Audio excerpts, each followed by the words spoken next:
요엘서 2장 18절에서 32절까지 말씀을 전하겠습니다. 말씀 제목이 뭐였습니까? 주께서 구출하신다. 이제까지 하나님께서 이스라엘 백성들을 심판하신다는 내용이었습니다. 그래서 심판을 모면하려면 회개해라, 마음을 찢어라, 이렇게 말씀하셨습니다. 하나님의 진노의 심판을 회피할 수 있는 유일한 방법은 회개입니다. 자신의 죄를 있는 그대로 자복하고 회개하여 하나님을 향한 삶으로 방향 전환을 해야 되는 것입니다. 물론 회개가 또 우리 의가 돼서는 안 됩니다. 나는 회개했으니까 이게 내 의가 아닙니다. 하나님의 구원의 은혜는 전적인 하나님의 은혜입니다. 나에게 달린 건 하나도 없습니다. 하나님께서 그래도 돌이키면 살려주신다는 하나님의 긍휼의 약속이 있으니까 그 약속을 믿고 우리가 회개하여 이제 죄로부터의 삶을 멀리하고 하나님을 따르는 삶을 살겠습니다. 구약에만 적용되는 것이 아니라 신약 성도들 우리에게도 적용되는 말씀입니다. 아무리 믿는다고 해도 우리는 세속적이고 여전히 타락하였으며 여전히 죄인된 본성 그대로 가지고 있는 죄인에 불과합니다. 늘 하나님 앞에 자신을 살펴보고 회개해야 똑바로 신앙생활을 할 수 있는 것이지, 안 그러면 점점 내 마음이 무뎌지고 세상 사람 못지않은 그런 타락한 삶을 살 수밖에 없는 그런 지경에 빠져버리게 됩니다. 물론 수도승처럼 자기를 자학하며 죄 하나하나 찾기 위해 돋보기를 들이대는 그런 신앙생활을 하는 것이 아닙니다. 큰 맥락에서 하나님 앞에 바로 살고자 내 육체를 거슬리고자 하는 노력이 있어야 됩니다. 성화라고 합니다. 그래서 신자의 의무이기도 합니다. 구원받으러 받은 것으로 끝나는 게 아니라 구원받은 이후에는 하나님의 자녀답게 하나님을 영광스럽게 하는, 하나님의 이름을 욕되지 않게끔 아버지의 이름이 영광스럽게 되길 원하는 그런 삶을 살도록 노력해야 됩니다. 자, 우리 하나님께서 이 앞전에 나팔을 불어 금식해라, 이제 하나님의 심판이 임박했다, 너희들은 다 소집해서 어린아이부터 전부 다 모집해가지고 주 앞에서 회개해라, 이렇게 명령을 내리셨습니다. 그리고 이제 18절 말씀이 나오는데, 그때 주께서 자신의 땅을 위해 질투하시고 자신의 백성을 불쌍히 여기시리라. 회개하면 하나님께서는 우리를 불쌍히 여기신다. 불쌍히 여기십니다. 여기 반복적으로 18, 19절에서 언급되는 말씀이 있습니다. 하나님께서 자신의 소유를 강하게 드러내는 말씀이, 자신의 땅도 자신의 땅, 백성 자신의 백성, 자신의 백성, 내 땅, 내 백성, 이렇게 강한 하나님의 소유를 드러내십니다. 우리 하나님께서 질투하신다는 말이 얼마나 은혜스러운 말씀인지 모르겠습니다. 하나님께서는 신부인 우리가 세상과 짝하게 되면 질투하시는 분이십니다.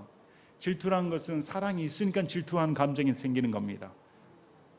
배우자가 다른 사람과 눈이 맞았는데 아무런 감정을 느끼지 못한다고 하면 배우자를 사랑하지 않는 것입니다.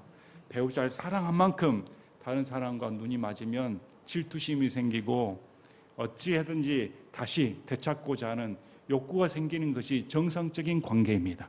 하나님도 마찬가지입니다. 아무리 미워도 버려버리고 싶어도 내 아내니까, 내 자식이니까 다시 애타는 마음으로 돌이키고자 하는 그런 심정이 잘 드러나 있습니다. 나는 질투한다, 내 땅을 질투한다, 이렇게 말씀하시면서 불쌍히 여기겠다, 이렇게 말씀합니다. 미워도 내 자식입니다. 불쌍한 자식입니다. 그래서 불쌍히 여긴다는 말은 얼마나 의뢰로운지요. 예수님 믿어도 우리가 하나님의 긍휼의 대상이라는 사실에 감사하시길 바랍니다. 하나님께서 우리를 적으로 여기지 않습니다. 남으로 여기지 않습니다. 하나님께서 우리를 내 것이다 여기십니다. 그러므로 우리는 하나님의 소유된 백성입니다. 저는 하나님 것입니다. 그래서 하나님께서 절대 놓치지 않습니다. 그러면서 19절에 참으로 주께서 자신의 백성에 응답하여 이르시길, 보라 내가 너에게 곡식과 포도즙과 기름을 보내리니 너희가 그것들로 만족하리라. 메뚜기 떼로 인해 포도나무와 무화과 나무 비롯해서 산천의 초목들, 열매들 전부 다 싹쓸이 당했습니다. 황폐화돼 버렸습니다. 먹을 것이 없습니다. 초토화돼 버렸습니다. 이것을 다시 하나님께서 회복시켜 주시겠다는 것입니다. 내가 다시는 너희를 이교도들 가운데서 치욕거리로 삼지 아니한다. 이교도들이 쳐들어와 종로를 하게 만들었습니다. 그래서 기도 내용이 뭐였습니까? 우리는 하나님 믿는다고 하는데 이교도들이 우리에게 부끄럽게 하게 내버려 두시겠습니까? 내가 믿는 하나님이 계시는데 그들이 하나님이 어디 있느냐 이런 말을 드려야겠습니까? 그래서 하나님께서 다시 회복시켜 줄 테니까 이 기도들 가운데 치욕글을 만들지 않는다. 또 20절에 오히려 북쪽 군대를 너희로부터 멀리 옮겨 메마르고 황폐한 땅으로 그를 쫓아내리니 그의 얼굴은 동쪽 바다를 향하며 그의 뒷부분은 맨 끝 바다를 향하리라. 동쪽 바다와 서쪽 바다에 다 침몰시켜 버리겠다는 뜻으로 해석합니다. 이 북쪽 군대가 나오는데 첫째는 메뚜기 떼를 말합니다. 요엘서에서 나오는 군대는 메뚜기 떼입니다. 일사불란하게 움직이며 인간의 능력으로는 제어할 수가 없습니다. 그 수많은 메뚜기 떼는 초자연적인 현상입니다. 어떻게 할 수가 없습니다. 이런 재앙 앞에 어떨 조리가 없이 망연자실할 때 하나님께서 그 메뚜기 떼를 멸해버리겠다. 우리 출애굽기에 보면 출애굽기 10장 18절 19절에 보면 메뚜기 떼 재앙을 나오니까 파라오가 모세에게 간청합니다. 그래서 모세가 하나님께 기도하였더니 출애굽 10장 18절 19절 그가 파라오에게서 물러가 주께 간구하며 주께서 강력하고 세찬 서풍을 돌리셔서 그것이 메뚜기들을 가져다가 홍해에 던지게 하시니 이집트 온 지경 내에 메뚜기가 하나도 남지 아니하니라. 하나님께서 서풍으로 바람으로 그 수많은 수억 마리 헤아릴 수 없는 그 메뚜기들을 전부 다 홍해에 수장시켜 버렸다. 이렇게 출애굽기에 사건이 기록된 것처럼 북쪽 군대를 내가 멸해버리겠다. 1차적으로는 메뚜기 떼를 말하고 2차적으로는 이방 민족의 침략입니다. 항상 아시리아, 바벨론, 페르시아 이렇게 이스라엘을 호시탐탐 노리며 침략한 나라들은 항상 북쪽에서 침범했습니다. 내가 그것을 막아주겠다. 이렇게 말씀하신 내용입니다. 자, 21절에 오 땅아 두려워하지 말고 기뻐하며 즐거워하라. 주께서 큰 일들을 행하시니라. 21절, 22절을 보면 인간 세계가 아닌 자연 세계를 다룹니다. 동식물과 이런 자연 세계 세상을 다루면서 인간이 죄를 지었을 때 동식물도 애매한 고난을 당합니다. 인간이 죄를 지었을 때 짐승들도 한탄하지 않았습니까? 요엘서 말씀처럼 인간의 죄로 말미암아 무화과 나무와 포도나무 또 열매들이 없어버리니까 들짐승들도 굶어 죽어나갑니다. 그러나 이것도 내가 회복시켜주겠다.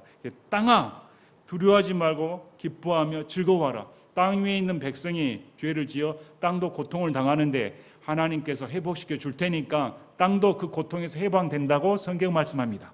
주께서 큰 일들을 행하시라. 또 들의 짐승들아 너희는 무수하지 말라. 광야의 초장들이 싹을 내고 나무가 열매를 맺으며 무화과 나무와 포도나무가 힘을 내는도다. 이제 메뚜기 떼가 사라지고 하나님께서 다시 초토화되었던 무화과 나무와 포도나무가 풍성한 열매를 맺게 해주겠다. 이렇게 말씀합니다. 그래서 무화과 나무와 포도나무가 힘을 내는도다. 나무가 어떻게 힘을 냅니까? 의인화시킨 겁니다.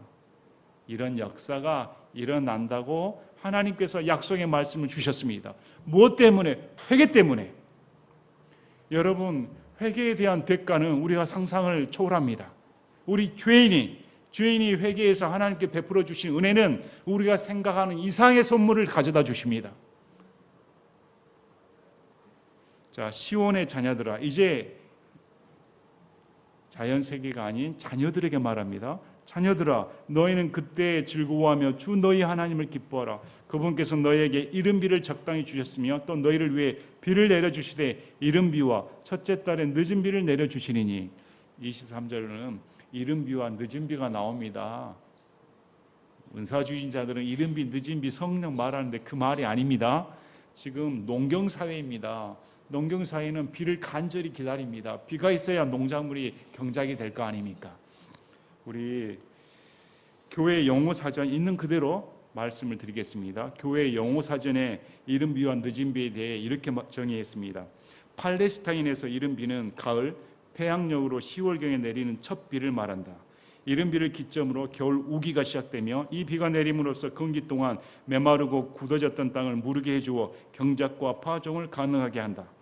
늦은 비는 봄, 태양력으로 4월경에 내리는 비로소 곡식의 결실을 좌우하는 요긴한 비이다. 결국 이른 비와 늦은 비 이 둘은 인간을 향한 하나님의 적절하고도 풍족한 은혜와 그분의 선하심과 신실하심을 상징하는 도구라 할 수 있다 하면서 요엘서 2장 23절도 예를 들고 있습니다. 무슨 말이냐면 이른 비와 늦은 비는 하나님께서 그 땅을 회복시키는 이스라엘 자녀들에게 베풀어 주시는 은혜의 선물이라는 것입니다. 자, 여기 보면 이른 비와 첫째 달의 늦은 비 나오는데, 첫째 달의 늦은 비는, 첫째 달이 이스라엘에서는 몇 월입니까? 니산월로 불리우는 오늘날의 4월에 해당이 됩니다. 6월절이 포함된 니산월 14일이 6월절인데 유대의 달력으로는, 유대력으로는 니산월, 곧 오늘날의 4월을 첫째 달로 삼습니다. 그러면 늦은 비는 첫째 달에 오는 것입니다. 그래서 하나님께서 가을에 내리는 이른 비와 봄에 내리는 늦은 비를 내가 베풀어 줄 테니까 다시는 메마르지 아니하고 너희 땅이 옥토가 된다, 이렇게 말씀을 주십니다. 먹고 사는데 부족함 없도록 풍족한 생활을 누리게 해주겠다, 이렇게 은혜의 말씀을 주십니다. 그래서 타작마당 들에는 밀이 가득하고 독들에는 포도즙과 기름이 넘쳐나리라. 이전에 먹을 것이 없어서 성전에가 드릴 헌물도 없었습니다. 핍절한 삶을 살았습니다. 근데 하나님께서 회복시켜 주시니까 가득하고 기름이 넘쳐나는, 포도즙이 넘쳐나는 그런 은혜를 누리게 되었습니다. 게다가 25절, 내가 너희 가운데로 보낸 나의 큰 군대 곧 메뚜기와 자벌레와 쐐기벌레와 털벌레가 먹어치운 횟수를 내가 너에게 되돌려 주겠다. 이것이 회복입니다. 하나님께서 진정한 회복을 주시는데 메뚜기 떼가 먹은 횟수만큼, 그냥 1년이 아니었습니다. 몇 년이 된지 모르겠습니다. 몇 차례가 되는지 모르겠습니다. 그 횟수대로 내가 다시 되돌려 갚아주겠다. 원상 회복시켜주겠다. 하나님께 회개하면 이런 역사가 벌어집니다. 실제적으로 이게 구약의 이스라엘의 전체적인 백성에게만 해당되는 말씀이 아니라 우리 인생에게도 해당되는 말씀입니다. 우리 인생에게도 메뚜기 때가 찾아올 때가 있습니다. 뜻하지 않은 재앙이 찾아올 때가 있습니다. 병으로, 또 재산 몰락으로 집안이 무너지는 것, 또 개인적인 남모를 마음의 고통, 이런 것들이 인생 가운데 찾아올 때가 있습니다. 그런 재앙에 빠졌을 때 넋을 잃고 어찌할 바를 모를 때가 많습니다. 그래야 할 때 어떻게 하나님께 돌이킬까? 하나님 앞에 나와 회복이 되면, 그 인생이 회복이 되면 이전에 내가 당했던, 이전에 내가 재앙으로 이겼던 내 삶의 후회스러운 순간들, 후회는 회개가 아닙니다. 성경에서 말하는 회개는 돌이키는 것입니다. 후회는 자기 연민에 빠져버립니다. 그러나 하나님께 나와 회개하게 되면 이제까지 내가 손실로 이겼던 것들, 마음에 뼈아팠던 것들, 말로 다 못한 한들, 우리 어머니들, 여인들은 화병 있지 않습니까? 마음속에 담아둔 이 화병, 누구에게나 말할 수 없는, 말로 표현하지 못하는 심리적인 병이 있습니다. 이런 모든 것들이 예수님을 만나게 되면 다 사라져버린다는 것입니다. 내가 다 갚아주겠다, 없어버리겠다, 이렇게 말씀을 합니다. 여러분, 예수님 만나보셨습니까? 십자가에서 예수님 만나면 이전에 내 삶, 내가 나를 자학했던 것들, 나를 멸시했던 것들, 또 미워했던 것들, 남을 부러워했던 것들, 나의 아픈 모든 순간들 다 사라져버립니다. 그분의 은혜가 넘치면, 그분의 사랑이 들어오는 순간, 와, 순식간에 없어져 버립니다. 어디 그뿐입니까?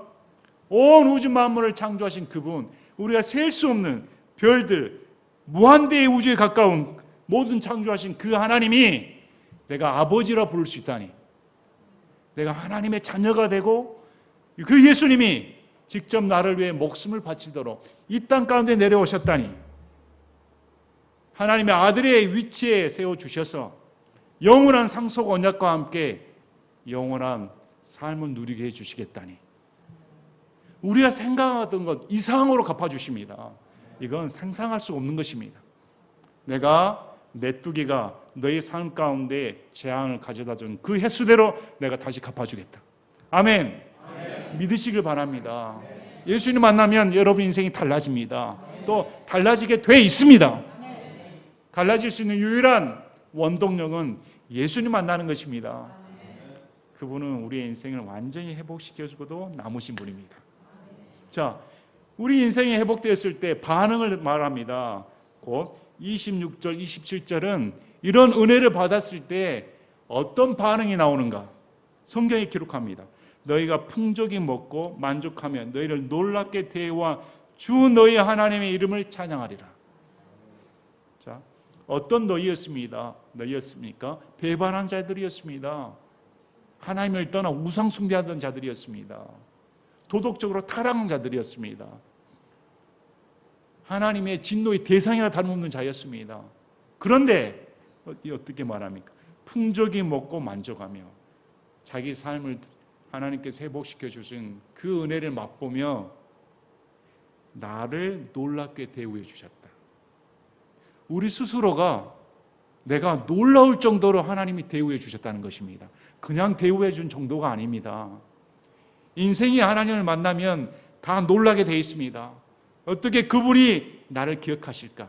어떻게 그분이 나를 주목하셨을까? 어떻게 그분이 나를 눈여겨보셨을까? 어떻게 내 삶 가운데 찾아오셔서 이런 은혜를 베풀어 주셨을까?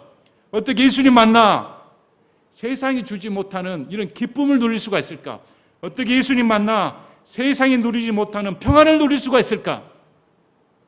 어떻게 이런 나를 이렇게 자신의 목숨을 바칠 정도로 대우해 주실 수가 있을까? 놀라! 어떻게 말합니까? 하나님의 이름을 찬양한다. 하나님의 이름, 예수님을 찬양하게 되어 있습니다. 주를 찬양하게 되어 있습니다. 그래서 내가 백성이 결코 수치를 당하지 않게끔 해준다. 내 백성이 결코 수치를 당하지 아니하리라. 이전에는 이교도들로부터 수치를 당했습니다. 안 믿는 자들로부터 수치를 당했습니다. 너는 뭐가 부족해? 너희 집안은 왜 이 모양이야? 너의 인생은 파멸이야. 너는 잘나도 못한 인생이야. 원래 너는 태어났을 때부터 부족한 자야. 온갖 예수님 믿어도 팔자가 그 모양이냐? 계속. 그러나 어떻게 된다고 말합니까? 다시는 너희가 수치를 당하지 않는다. 하나님께서 우리랑 함께 하시니까 나를 이렇게 대우해 주시니 더 이상 수치를 당하지 않는다.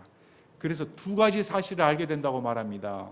27절에 이렇게 나를 놀랍게 대우한 하나님을 만나게 되면 두 가지 사실을 알게 되는데, 이로써 내가 이스라엘의 한가운데 있다는 것과 내가 주 너희 하나님이며 다른 자가 없다는 것을 너희가 알리라. 이전에 이 사람들은 이스라엘 백성으로서 하나님의 선민 민족이었습니다. 그러나 하나님께서 함께한다는 사실을 잊어버렸습니다. 이방인들의 눈독을 들였습니다. 아유, 이방 민족들이 더 잘 살더라. 이방 우상이 더 잘해주는 것 같아. 집집마다 우상을 숨겨놓고 절하고 탐욕을 부리고, 하나님이 어디가 계셔? 이방신이 더 낫다. 고개를 기우뚱기우뚱하던 자들이었습니다. 그러나 그들이 메뚜기 재앙을 맞이하고 가슴을 찢고 회개하고 하나님의 은총을 받았을 때 그들이 고백하는 게 뭐였습니까? 아, 우리 가운데 하나님이 진짜 계시는구나. 진짜 하나님이 살아계시는구나. 재앙 가운데 깊이 빠졌다가 하나님부터 구출받은 자가 고백하는 말입니다. 진짜 내 인생 가운데 하나님이 계셨습니다. 나는 나 혼자 사는 줄로 알았는데 하나님께서 놀랍게 나를 대우하시니 내 인생 가운데 하나님은 살아계십니다. 이게 첫째고, 이 하나님이 온 천하 우주 만물을 지으신 하나님 한 분밖에 안 계십니다. 다른 신은 가짜입니다. 세상 신은 가짜입니다. 우상입니다. 나를 만나주신 예수님만이 참 하나님이십니다. 이렇게 고백하게끔 되어 있다는 것입니다. 여러분의 인생은 그런 고백이 나오십니까? 여러분이 예수님 만나서 그렇습니다. 예수님이 내 인생 가운데 계셨습니다. 또 예수님만이 참 구원자였습니다. 이런 고백이 여러분 가운데 있으십니까? 그래서 메뚜기 재앙은 슬픕니다. 우리 인생 가운데 슬픕니다. 병 고통스럽습니다. 마음의 아픔 고통스럽습니다. 재난, 사고, 온갖 세상의 험악한 소식들, 불행의 소식들, 죄악된 소식들을 보면 간담이 서늘해지기도 합니다. 낙심이 되기도 합니다. 그러나 하나님 앞에 회복이 돼버리면 이 모든 것이 찬송으로 바뀌어버립니다. 나의 삶 자체가 찬송으로 바뀌고 하나님을 이름을 높이게 되며 나를 주목하여 주신 하나님께 매달리게끔 되어 있습니다. 가장 큰 축복이 뭡니까? 먹고 마시는 것이 아닙니다. 세상적으로 누리는 것이 아닙니다. 가장 큰 축복은 내 인생 가운데 하나님이 계신다. 내 인생 가운데 하나님이 함께 하신다. 이것이 가장 큰 축복입니다. 그래서 교회에서 바르게 가르쳐야 됩니다. 교회에서 세속적이 돼서는 안 됩니다. 세속적이 돼서는 안 되고 성경에서 말하는 하나님과의 인격적인 만남, 인격적인 교제, 인격적인 암, 그분을 알아가는 것, 내 삶 가운데 그분이 지배하신다는 사실, 내 삶 가운데 일거수일투족같이 동행하신다는 사실, 그것이 가장 큰 성경에 주시고자 하나님께서 우리에게 가르쳐 주시라는 맥락입니다. 왜 재앙을 내리셨습니까? 내가 너를 함께하게 하기를 네가 알기 위해. 왜 우리에게 재앙을 허락하십니까? 나 외에는 다른 신이 없다는 것을 너가 알아야 되니까. 그러므로 우리 가운데 재앙이 있다가 하면 우리 마음을 동해매고 내가 하나님 잘 믿고 있는가? 진짜 내가 하나님이 내 삶 가운데 함께 계시니까 살펴봐야 됩니다. 그래서 그분은 여전히 불행에 빠졌던, 죄악 가운데 빠졌던 이스라엘, 또 회개했던 이스라엘, 지금의 이스라엘 할 것 없이 그분은 내가 너희 가운데 함께 있었다. 이렇게 말씀합니다. 그러므로 이것이 가장 큰 은혜입니다. 하나님은 이렇게 보상해 주시는 분이시다. 자, 그리고 나서 28절부터 32절까지 논란이 되는 현재 교회의 은사주의자들, 오순절주의자들이 애용하는 말씀이 나옵니다. 문맥을 모르고 또 누가 누구에게 대상을 모르기 때문에 오늘날 그런 잘못된 교리 때문에 수많은 사람들이 속임을 당하고 있습니다. 자, 28절 보시기 바랍니다.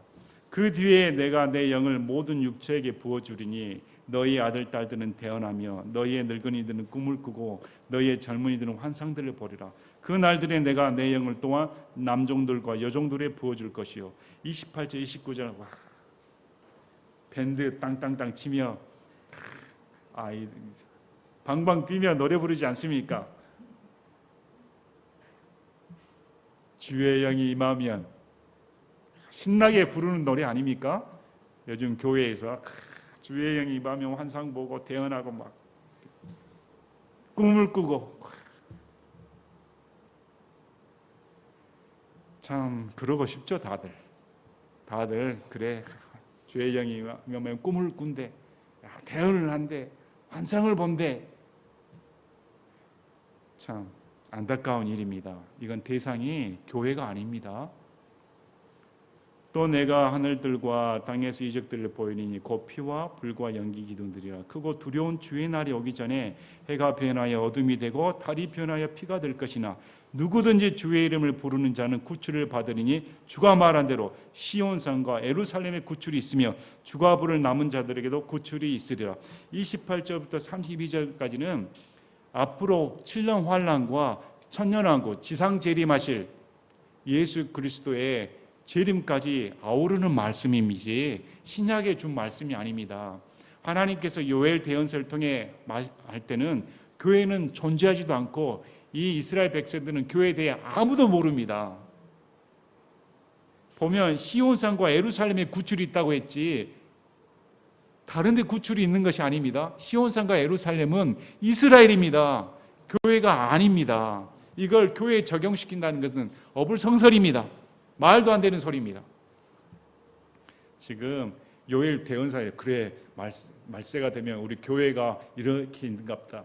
아유, 대언자들도 교회의 존재를 몰랐습니다. 언제 알았습니까? 사도행전 2장 이후로 예수님께 십자가 구속으로 말미암아 율법의 경기가 무너져 버리고 이제 이방인이나 유대인은 할 것 없이 그리스도의 한 몸으로 들어왔습니다. 이게 교회입니다. 그 전에는 교회는 사실 인지한 사람도 없고 알 수도 없고 또 교회에 주신 말씀도 아닙니다.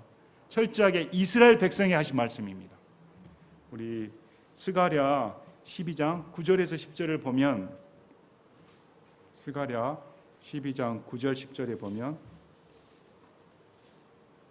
또 그날에 내가 예루살렘이 대적하려 오는 모든 민족들을 멸하려고 힘쓰리라.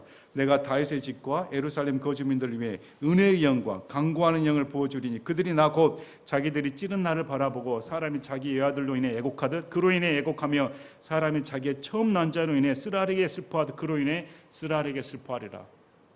예수님 재림 직전에 이스라엘에 하나님의 영이 부어져 대대적인 회개의 역사가 일어난다고 성경은 말씀을 합니다. 이스라엘 백성입니다.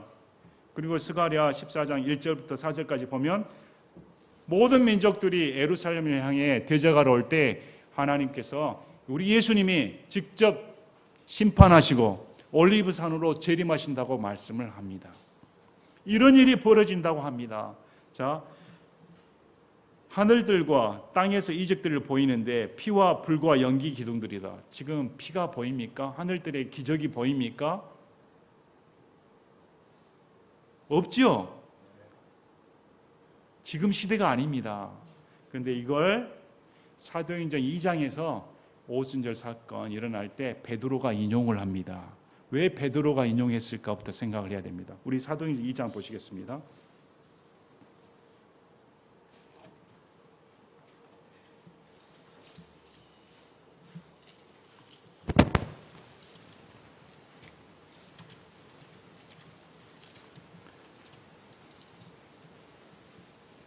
사도행전 2장 사건은 성령님께서 성령 충만과 성령님의 침례 사건이 동시에 일어난 사건입니다.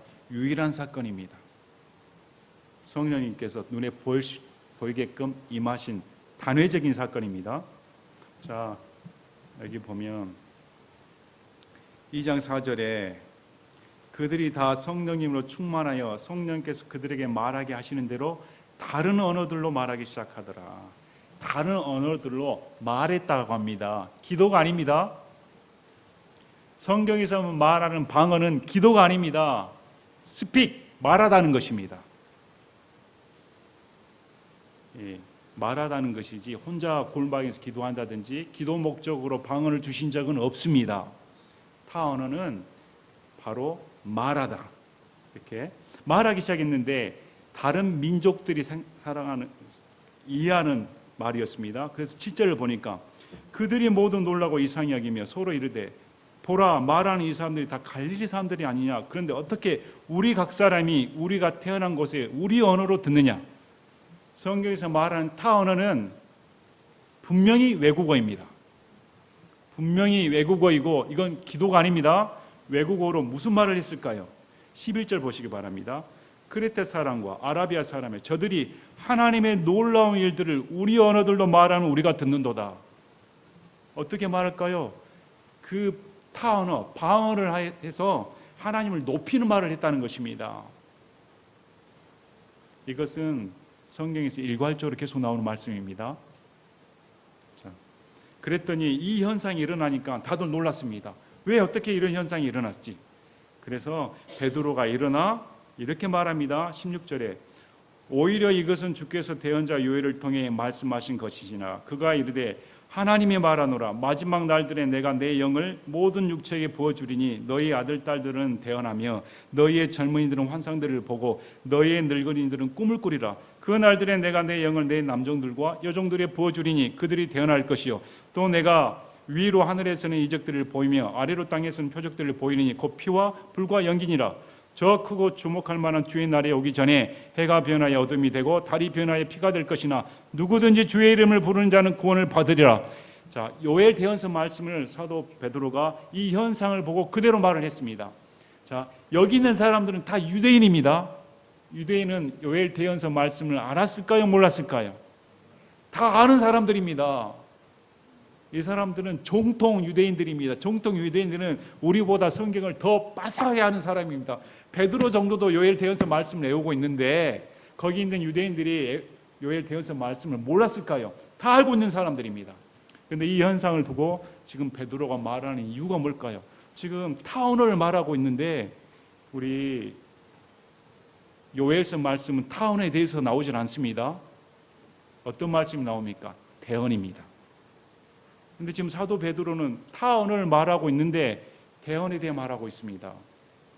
이해하시겠습니까? 요엘서에는 타언에 대해 언급이 없습니다. 대언이라는 말이 있는데 그러면 이 타언어가 어떤 역할을 하고 있다는 것입니까? 말을 하면서 대언의 역할을 하고 있다는 것입니다. 기도 목적이 아니라 하나님을 높이는 말을 하고 있습니다. 그래서 우리 이 타언어의 목적은 분명히 고린도전서 14장 21절 22절에 나옵니다. 고린도전서 14장 21절 22절 율법에 내가 다른 언어들과 다른 입술들을 가진 사람들을 써서 이 백성에게 말하리라. 그러나 그 모든 것을 불구하고 그들이 내 말을 듣지 아니하리라. 주가 말하노 하고 기록되었을 때 그러므로 타 언어들은 믿는 자들 위한 표적이 아니요 믿지 않는 자들 위한 표적이지만 대언하는 것은 믿지 않는 자들 위한 것이 아니요 믿는 자들 위한 것이니라. 분명히 사도 바울은 고린도전서 14장 21절 22절에 타 언어의 목적에 대해 말합니다. 타 언어 목적은 믿지 않는 유대인들에게 심판의 메시지를 전하는 목적입니다. 강팍한 유대인들에게 심판이 임박했다. 이방인들을 사용해서 하는 말입니다. 오늘날처럼 얼싸덜싸 다 모여서 기도하는 그런 방언은 성경에 없는 말입니다.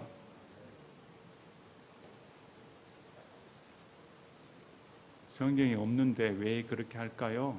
그만큼 부패했다는 것입니다. 그만큼 지금 교회가 방언을 허용을 하고 방언을 하는 것은 마음이 부패해서 진리에서 떠났다는 증거입니다. 하나님 말씀을 따르지는 않습니다. 자기가 봉대로 자기가 체험한 대로 자기의 느낌대로 열심을 내는 것이지 성경에는 금하는 것입니다. 여자는 왜 타언을 하지 말아 했을까요?